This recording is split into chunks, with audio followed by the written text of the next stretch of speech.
Hello and welcome back to another episode of Critical Reactions with your host, Bryan. We're going to wrap up today with a special selection, which is where one of you tell me exactly what it is I need to check out. Today's comes at us from Alex. Let's do Skagos, An Endless Ocean of Wildflowers. I honestly don't know what genre this is. Probably metal with the harsh vocals, but the music is not metal-y at all. This album is almost assuredly going to be number one on my list for 2025. I can't stop spinning it. I am incredibly intrigued by this. So let's dive into this, see what's going on with Skagos. I've never heard of them, but metal-y vocals with non-metal-y music is... I gotta hear what this is. Let's dive in.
That dip down on the second chord from the horns in the back sounded so good.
What's interesting is I do feel it is black metal adjacent.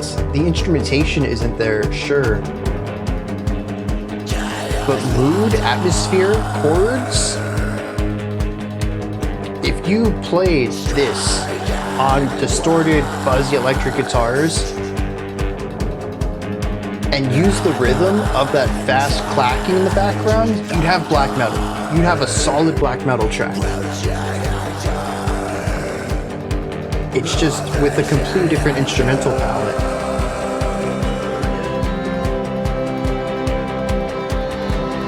And we've heard warm, optimistic black metal in the past too, so even this section isn't too divorced from that.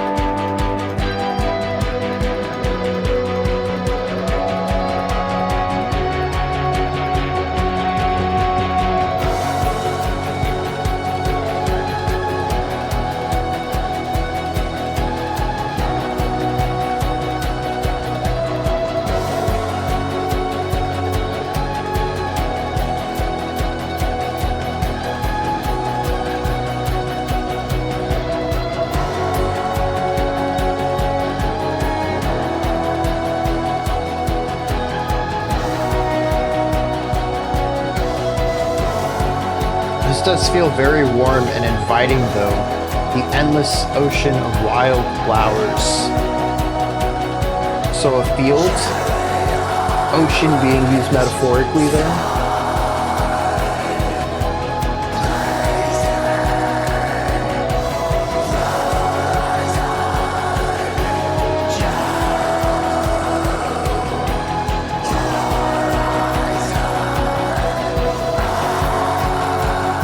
Really interesting decision with the vocal rhythm, though.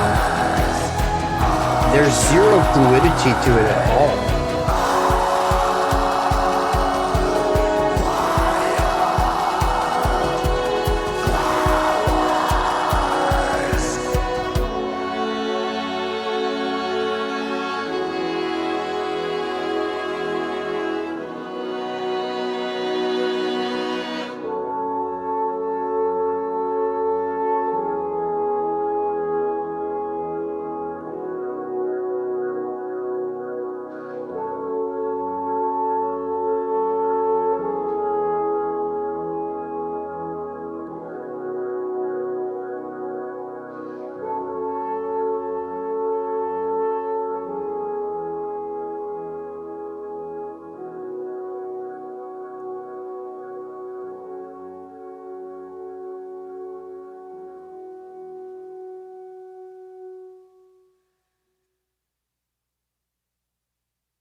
Yeah.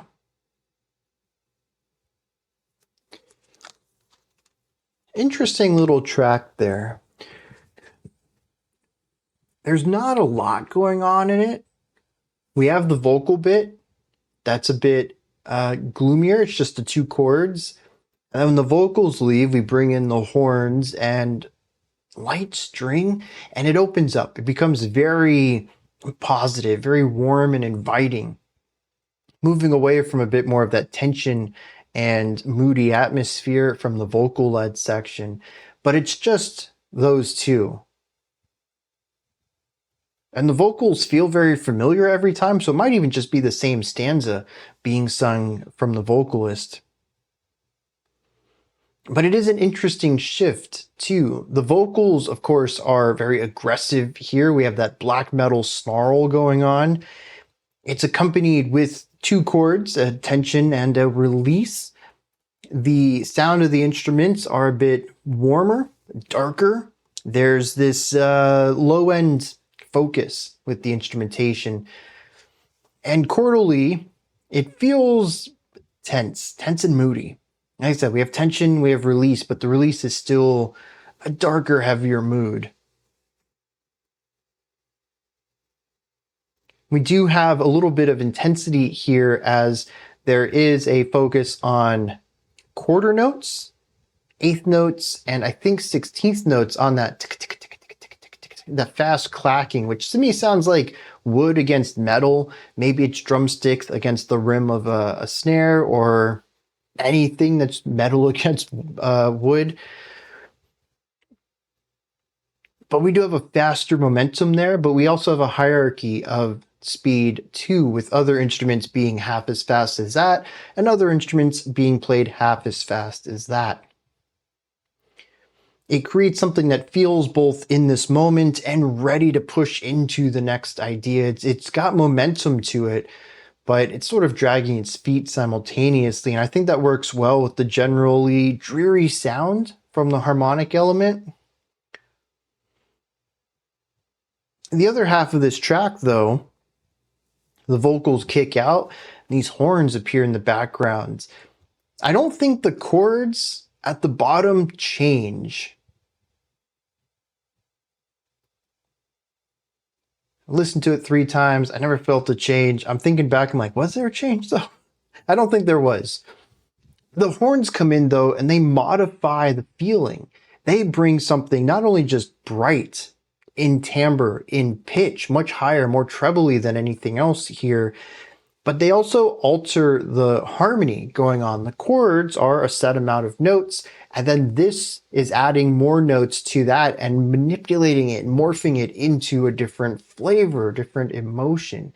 This one feels inviting, feels comforting. It feels, I don't know, positive in a lot of ways. This is, if the previous section was midnight, this would be sunrise, starting to feel the warmth of the day, having light come in and wash away the pitch black of the evening. It feels safe. But it isn't just this brass, although going along with the sunrise, it does get louder over its first three notes, which feels like something rising up, getting larger in scope, but it brings with it other instruments.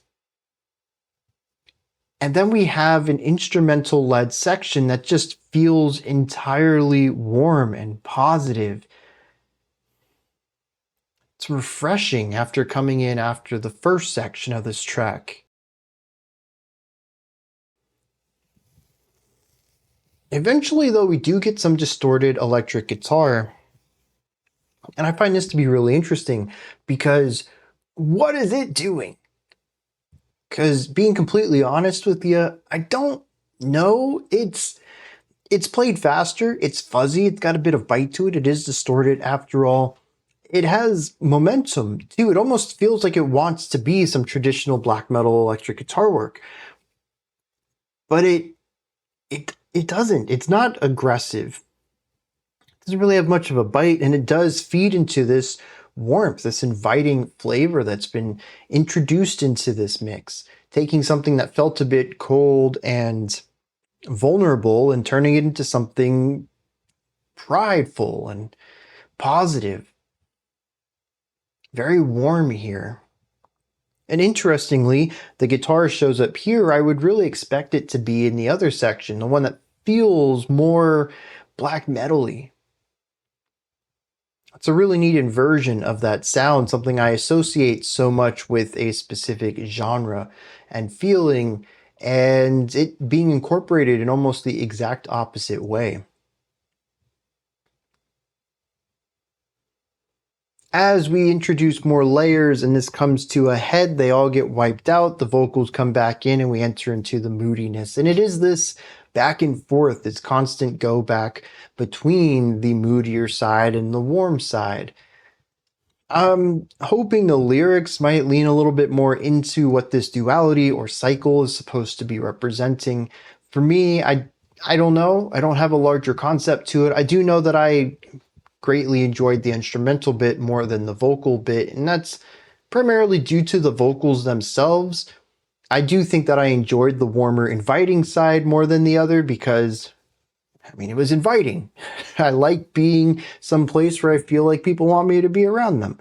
But on the other side, the vocals are not my cup of tea either, so that might have been another element that kind of pushed me away from that. But I do think from an artistic perspective, it's kind of a neat pendulum shift or a cycle, however you want to look at it.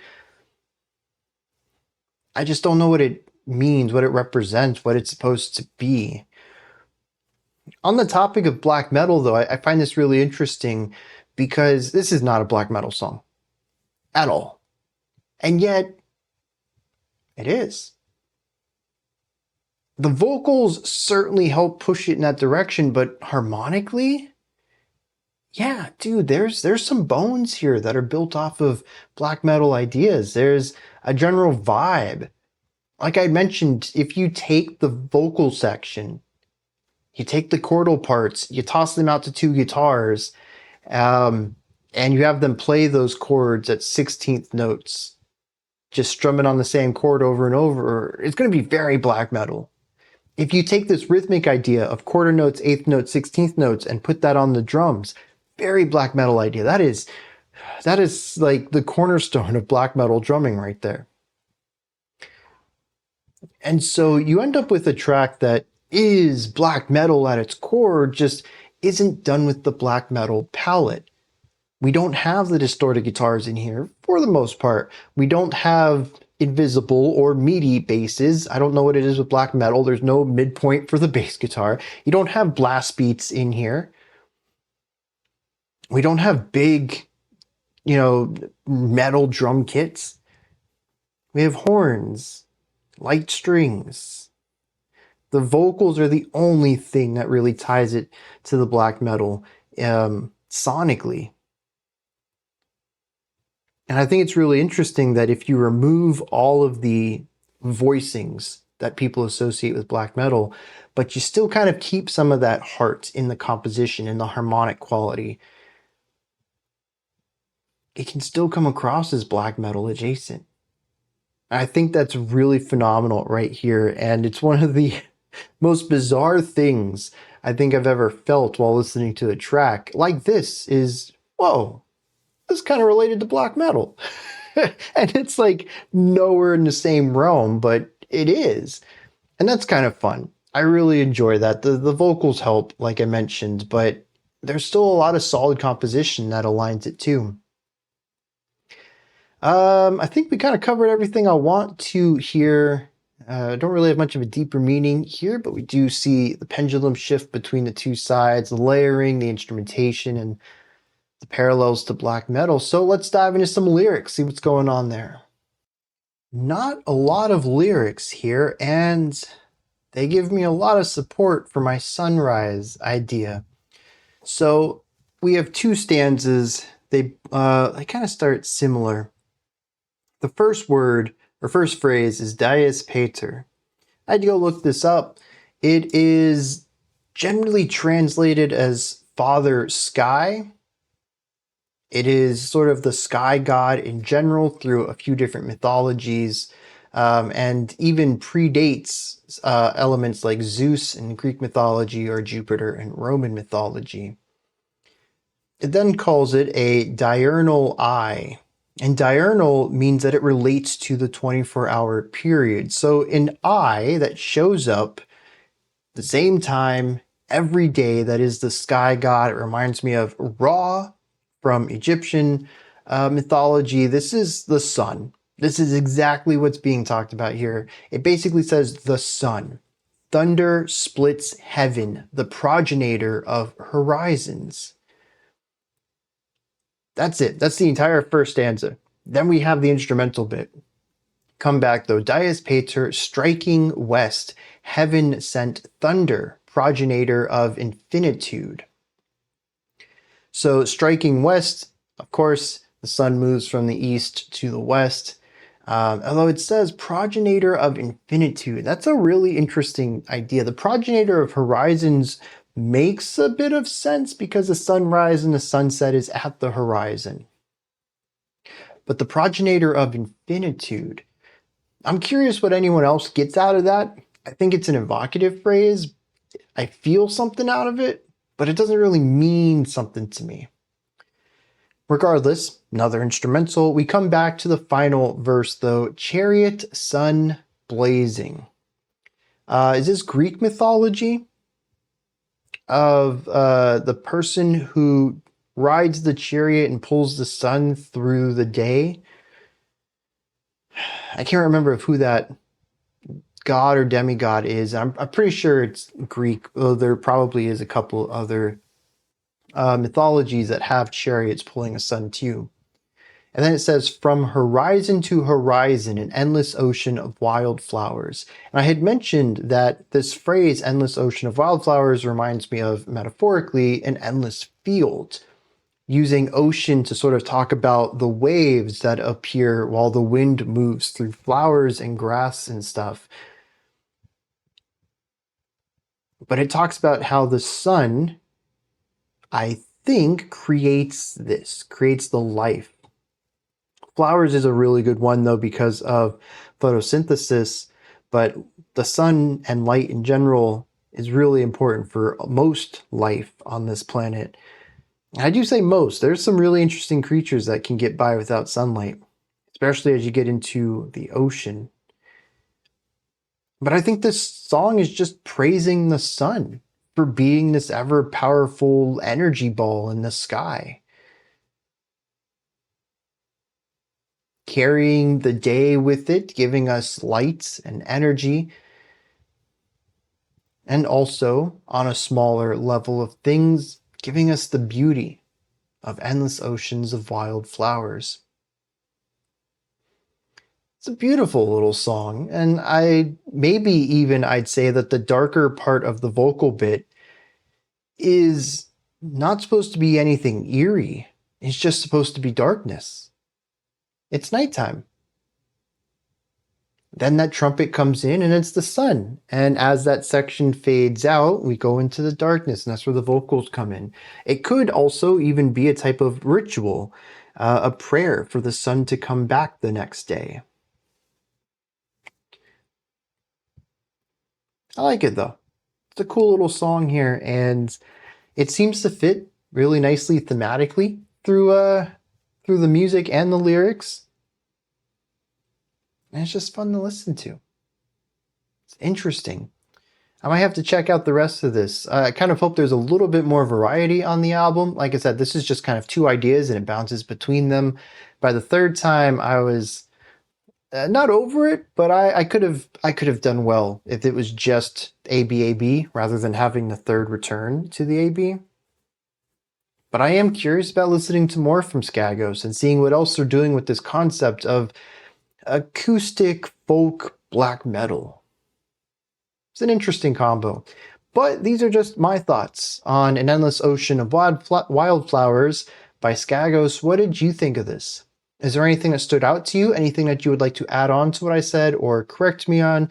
Do you have your own take, perspective, or opinion on this track? Let me know. Put all of that and anything else you would like to add into the comment section below. Above that, in the description box is a link to Linktree. Takes you here. You can find links to my music, ways to support the channel, a link to the Discord server, and so much more. Above that, if you could, like, subscribe, and ring the bell. I greatly appreciate all three of those. That wraps it up for today. I'll be back tomorrow, though, 5 p.m. Eastern Standard Time, 10 p.m. UTC as usual. Until next time, remember to be critical, not cynical, of the music you listen to, and have a fantastic morning, afternoon, or evening, whenever you choose to watch my videos.